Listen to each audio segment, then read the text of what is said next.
ಸರ್ಕಾರಿ ಯೋಜನೆಗಳ ಹಣ ನೇರವಾಗಿ ನಿಮ್ಮ ಅಕೌಂಟಿಗೆ ಬರಬೇಕಾ? ಹಾಗಿದ್ರೆ ಈ ವಿಡಿಯೋ ನೀವು ನೋಡ್ಲೇಬೇಕು. ಹೌದು, ಕೇಂದ್ರ ಸರ್ಕಾರದಿಂದ ಬಿಗ್ ಅಪ್ಡೇಟ್ ಒಂದು ಬಂದಿದೆ. ನೀವೇನಾದ್ರೂ PM ಕಿಸಾನ್ ಸಮ್ಮಾನ್ ಹಣ ಪಡಿತಿದ್ದೀರಿ ಅಂತ ಹೇಳಿದ್ರೆ, ಮುಂದಿನ ಕಂತುಗಳ ಹಣ ನಿಮಗೆ ಬರಬೇಕು ಅಂತ ಹೇಳಿದ್ರೆ ನೀವು ಇದನ್ನ ಮಾಡಲೇಬೇಕು. ಇಲ್ಲಾಂದ್ರೆ ನಿಮ್ಮ ಅಕೌಂಟಿಗೆ ಕೇಂದ್ರ ಸರ್ಕಾರದಿಂದ ಹಣ ಬರಲ್ಲ. ಹಾಗಿದ್ರೆ ಏನಿದು ಅಪ್ಡೇಟು? ಸರ್ಕಾರಿ ಯೋಜನೆಗಳ ಹಣ ನೇರವಾಗಿ ನಮ್ಮ ಅಕೌಂಟಿಗೆ ಬರುವಂಗೆ ಮಾಡೋದು ಹೇಗೆ? ಕೇಂದ್ರ ಸರ್ಕಾರದಿಂದ ಮುಂದಿನ ಕಂತು ಅಂದ್ರೆ 2,000 ರೂಪಾಯಿ ಪಡಿಬೇಕು ಅಂದ್ರೆ ಏನ್ ಮಾಡಬೇಕು? ಇದೆಲ್ಲದರ ಬಗ್ಗೆ ಇನ್ ಡೀಟೇಲ್ ಆಗಿ ನಾನು ಈ ವಿಡಿಯೋದಲ್ಲಿ ಹೇಳ್ತೀನಿ. ಸೊ ಈ ವಿಡಿಯೋವನ್ನ ಸ್ಕಿಪ್ ಮಾಡದೆ ಕಂಪ್ಲೀಟ್ ಆಗಿ ನೋಡಿ. ನೀವು ಇನ್ನೂ ಕೂಡ ಬಾಸ್ವಾಲಾ ಫಾರ್ಮಿಂಗ್ ಚಾನಲ್ ಅನ್ನ ಸಬ್ಸ್ಕ್ರೈಬ್ ಮಾಡಿಲ್ಲ ಅಂದ್ರೆ ಈಗಲೇ ಸಬ್ಸ್ಕ್ರೈಬ್ ಮಾಡಿ. ಹಾಯ್ ಹಲೋ ನಮಸ್ಕಾರ, ವೆಲ್ಕಮ್ ಟು ಬಾಸ್ವಾಲಾ ಫಾರ್ಮಿಂಗ್. ನಾನು ಶೇಷಕೃಷ್ಣ ಭಟ್. ಹೌದು ಸ್ನೇಹಿತರೆ, PM ಕಿಸಾನ್ ಯೋಜನೆಯ ಹಣ ಪಡೆಯುತ್ತಿರುವ ರೈತರಿಗೆ ಕೇಂದ್ರ ಸರ್ಕಾರ ಒಂದು ಬಿಗ್ ಅಪ್ಡೇಟ್ ಅನ್ನ ಕೊಟ್ಟಿದೆ.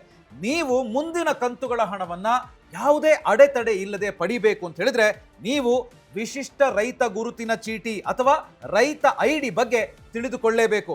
ಈ ರೈತ ID ಅಂದ್ರೆ ಏನು? ಇದು ಯಾಕೆ ಕಡ್ಡಾಯ? ಇದರಿಂದ ರೈತರಿಗೆ ಆಗುವ ಲಾಭಗಳೇನು ಮತ್ತು ಇದನ್ನ ಮಾಡಿಸೋದು ಹೇಗೆ ಅನ್ನೋದನ್ನ ನಾನು ಈಗ ನಿಮಗೆ ಹೇಳ್ತಾ ಹೋಗ್ತೀನಿ.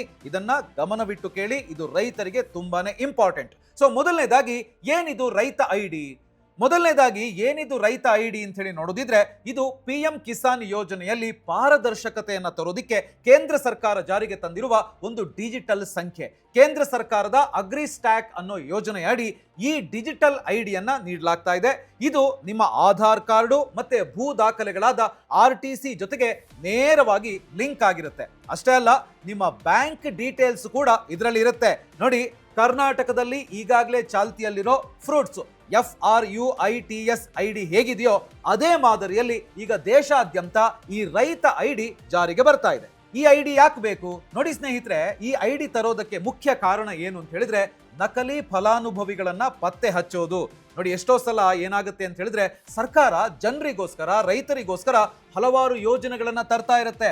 ಆದ್ರೆ ಅದು ನಿಜವಾದ ಫಲಾನುಭವಿಗಳಿಗೆ ತಲುಪೋ ಬದಲು ನಕಲಿ ಅಂದ್ರೆ ಫೇಕ್ ಫಲಾನುಭವಿಗಳೇ ಅದನ್ನ ತಮ್ಮದಾಗಿಸ್ಕೊಂಡು ಬಿಡ್ತಾರೆ. ಅದಾಗಬಾರ್ದು.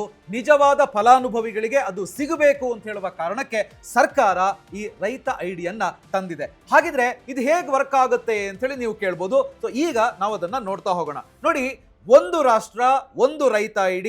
ಒಬ್ಬ ರೈತ ಬೇರೆ ಬೇರೆ ರಾಜ್ಯಗಳಲ್ಲಿ ಜಮೀನು ಹೊಂದಿದ್ರು ಆತನಿಗೆ ಒಂದೇ ID ಇರುತ್ತೆ. ಇದರಿಂದ ಬೇರೆ ಬೇರೆ ಕಡೆ ಜಮೀನು ತೋರಿಸಿ ಡಬಲ್ ಹಣ ಪಡೆಯೋದಿಕ್ಕೆ ಬ್ರೇಕ್ ಬೀಳುತ್ತೆ.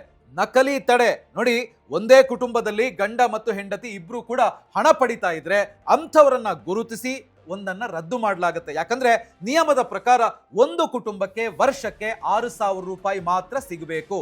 ಇನ್ನು ನೇರ ಹಣ ವರ್ಗಾವಣೆ, ಯಾವುದೇ ಮಧ್ಯವರ್ತಿಗಳ ಕಾಟ ಇಲ್ಲದೆ ಹಣ ನೇರವಾಗಿ ನಿಮ್ಮ ಅಕೌಂಟಿಗೆ ಬರೋದಿಕ್ಕೆ ಇದು ಬಹಳ ಸಹಾಯ ಮಾಡುತ್ತೆ. ಕರ್ನಾಟಕದ ಫ್ರೂಟ್ಸ್ ಮಾದರಿ ಮತ್ತು ಅನರ್ಹರ ಪತ್ತೆ. ನಿಮ್ಗೆ ಗೊತ್ತಿರಲಿ, ನಮ್ಮ ಕರ್ನಾಟಕದ ಫ್ರೂಟ್ಸ್ ID ಅಂದ್ರೆ farmer registration and unified beneficiary information system ಇಡೀ ದೇಶಕ್ಕೆ ಈಗ ಮಾಡೆಲ್ ಆಗಿದೆ. ರಾಜ್ಯದಲ್ಲಿ ಸುಮಾರು 59 ಲಕ್ಷ ರೈತರಿಗೆ ಈ ID ನೀಡುವ ಗುರಿ ಇದೆ. ಈ ಡಿಜಿಟಲ್ ತಪಾಸಣೆಯಿಂದಾಗಿ ಈಗಾಗಲೇ ಲಕ್ಷಾಂತರ ನಕಲಿ ಖಾತೆಗಳು ಬಂದಾಗಿವೆ. ಕರ್ನಾಟಕ ಒಂದರಲ್ಲೇ 7ನೇ ಕಂತಿನ ವೇಳೆಗೆ 52 ಲಕ್ಷದಷ್ಟಿದ್ದ ರೈತರ ಸಂಖ್ಯೆ ಈಗ 21ನೇ ಕಂತಿನ ವೇಳೆಗೆ 41 ಲಕ್ಷಕ್ಕೆ ಇಳಿದಿದೆ. ಅಂದ್ರೆ ಸುಮಾರು 11 ಲಕ್ಷಕ್ಕೂ ಹೆಚ್ಚು ಅನರ್ಹ ಖಾತೆಗಳನ್ನ ಬಂದ್ ಮಾಡಲಾಗಿದೆ. ಇನ್ನು ದೇಶಾದ್ಯಂತ ನೋಡೋದಾದ್ರೆ ಬರೋಬ್ಬರಿ 50 ಲಕ್ಷಕ್ಕೂ ಹೆಚ್ಚು ಅನರ್ಹ ಖಾತೆಗಳನ್ನ ವ್ಯವಸ್ಥೆಯಿಂದ ಹೊರಹಾಕಲಾಗಿದೆ. ಇದರಿಂದ ಏನಾಗುತ್ತೆ ಅಂತ ಹೇಳಿದ್ರೆ, ಅರ್ಹ ರೈತರಿಗೆ ಮಾತ್ರ ಸರ್ಕಾರದ ಸೌಲಭ್ಯ ನೇರವಾಗಿ ಸಿಗುವಂತಾಗಿದೆ. ಹಾಗಿದ್ರೆ ಯಾರಿಗೆ ಈ ಯೋಜನೆ ಸಿಗುತ್ತೆ? ಅರ್ಹತೆ ಏನು ಇದನ್ನ ಪಡೆಯೋದಿಕ್ಕೆ? ನೋಡಿ, ಈ ಯೋಜನೆಯ ಲಾಭ ಪಡಿಬೇಕಾದ್ರೆ ಕೆಲವು ಕಂಡೀಷನ್ಗಳಿದಾವೆ. ಏನ್ ಕಂಡೀಷನ್ಗಳು? ನೋಡಿ, ರೈತರು ಕನಿಷ್ಠ 1 ರಿಂದ 2 ಎಕರೆಯಷ್ಟು ಸ್ವಂತ ಕೃಷಿ ಜಮೀನು ಹೊಂದಿರಬೇಕು. ನಿಮ್ಮ ಹೆಸರಲ್ಲಿ RTC ಅಥವಾ ಪಹಣಿ ದಾಖಲೆಗಳು ಕಡ್ಡಾಯವಾಗಿ ಇರಬೇಕು. ನಿಮಗೆ ತಿಂಗಳಿಗೆ 10,000ಕ್ಕಿಂತ ಹೆಚ್ಚು ಪಿಂಚಣಿ ಪೆನ್ಷನ್ ಬರ್ತಾ ಇರಬಾರ್ದು ಮತ್ತು ನೀವು ಇನ್ಕಮ್ ಟ್ಯಾಕ್ಸ್ ಕಟ್ಟುವವರಾಗಿರಬಾರ್ದು. ಇನ್ನು ಮುಖ್ಯವಾಗಿ ನಿಮ್ಮ ಆಧಾರ್ ಕಾರ್ಡ್ ಅಪ್ಡೇಟ್ ಆಗಿರಬೇಕು ಮತ್ತು KYC ಪ್ರಕ್ರಿಯೆ ಮುಗಿದಿರಬೇಕು. ಹಾಗಿದ್ರೆ ಈಗ ನೀವು ಕೇಳ್ಬೋದು, ಈ ಯೋಜನೆ ಯಾರಿಗೆ ಅನ್ವಯಿಸಲ್ಲ ಅಂತ? ಸರ್ಕಾರಿ ನೌಕರರು, ನಿವೃತ್ತರು ಸೇರಿ ಅವರಿಗೆ ಇದು ಅನ್ಸಲ್ಲ. GST ಪೇ ಮಾಡ್ತಾ ಇದ್ರೆ ಅವ್ರಿಗೆ ಅನ್ಸಲ್ಲ. ಸಾಂಸ್ಥಿಕ ಭೂಮಿ ಹೊಂದಿರುವವರಿಗೆ ಇದು ಅಪ್ಲೈ ಆಗಲ್ಲ. ಕುಟುಂಬದಲ್ಲಿ ಒಬ್ಬರಿಗಿಂತ ಹೆಚ್ಚು ಜನ ಅರ್ಜಿ ಸಲ್ಲಿಸಿದ್ರೆ ಅವರಿಗೆ ಇದರ ಲಾಭ ಸಿಗೋದಿಲ್ಲ. ಹಾಗಿದ್ರೆ ರೈತ ID ಪಡೆಯೋದು ಹೇಗೆ? ನೋಂದಣಿ ಪ್ರಕ್ರಿಯೆ ಅಥವಾ ರಿಜಿಸ್ಟ್ರೇಷನ್ ಮಾಡೋದು ಹೇಗೆ?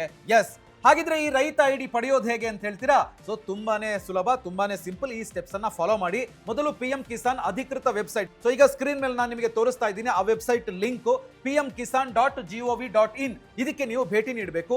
ಅಲ್ಲಿ ನ್ಯೂ ಫಾರ್ಮರ್ ರಿಜಿಸ್ಟ್ರೇಷನ್ ಅನ್ನೋ ಆಪ್ಷನ್ ಇದೆ. ಸೊ ಅದರ ಮೇಲೆ ಕ್ಲಿಕ್ ಮಾಡಿ. ಅದಾದ್ಮೇಲೆ ನಿಮ್ಮ ಆಧಾರ್ ನಂಬರ್ ಮತ್ತೆ ಮೊಬೈಲ್ ನಂಬರ್ ಅನ್ನ ಕೊಡಿ. ಆಗ ಒಂದು OTP ಬರುತ್ತೆ. ಸೊ ಆ OTP ಅನ್ನ ಹಾಕಿ ವೆರಿಫೈ ಮಾಡಿ. ಆಮೇಲೆ ನಿಮ್ಮ ಜಮೀನಿನ ವಿವರ RTC ಮತ್ತು ಬ್ಯಾಂಕ್ ಅಕೌಂಟ್ ಡೀಟೇಲ್ಸ್ ಅನ್ನ ಅಪ್ಲೋಡ್ ಮಾಡಿ.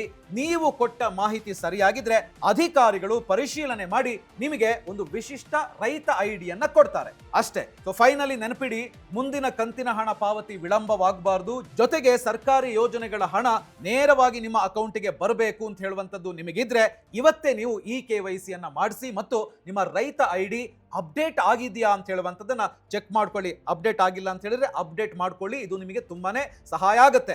ಕರ್ನಾಟಕದ ರೈತರು ಈಗಾಗಲೇ ಫ್ರೂಟ್ಸ್ ID ಹೊಂದಿದ್ರೆ ಹೆಚ್ಚು ಯೋಚನೆ ಮಾಡುವಂತ ಅಗತ್ಯ ಇಲ್ಲ.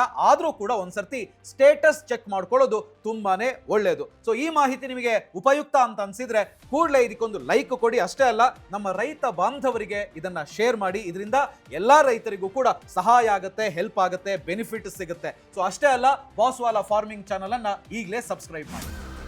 ಬ್ರ್ಯಾಂಡ್ ಪಾರ್ಟ್ನರ್ಶಿಪ್ ಮತ್ತು ಜಾಹೀರಾತಿಗಾಗಿ ಸಂಪರ್ಕಿಸಿ brand@bosswala.com. WhatsApp number 9108014192. Bosswala. Be the boss.